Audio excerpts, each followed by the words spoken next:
అధ్యక్ష, కూటమి ప్రభుత్వం ఎన్నికలకు ముందు ఇచ్చిన హామీ మేరకు ప్రభుత్వం ఏర్పాటు కాగానే మంచి ఐఆర్ని ఇస్తామని చెప్పారు అధ్యక్ష. ప్రభుత్వం ఏర్పడి సుమారుగా 16 నెలలు అయింది. గడువు పూర్తయి 2 సంవత్సరాలు అవుతా ఉంది.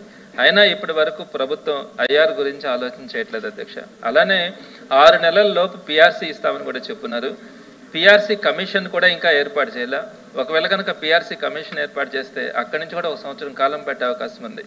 మరి పిఆర్సీని ఎప్పుడు ఇస్తారో కూడా ఎంప్లాయీస్ అంతా ఎదురు చూస్తూ ఉన్నారు అధ్యక్ష. అలానే డిఏల విషయం కూడా దేశంలో ఎక్కడా కూడా లేనట్టుగా మన దేశంలో ఇప్పుడు మన రాష్ట్రంలో 4 డిఏలు పెండింగ్లోకి వచ్చాయి అధ్యక్ష. 6 నెలలకు ఒక్కసారి ఇవ్వాల్సిన డిఏలు 16 నెలలైనా కూడా ఇవ్వలేదు కాబట్టి టోటల్గా 4 డిఏలు పెండింగ్లోకి వచ్చాయి అధ్యక్ష. అలానే పాత బకాయిలు కూడా చెల్లిస్తామని చెప్తున్నారు.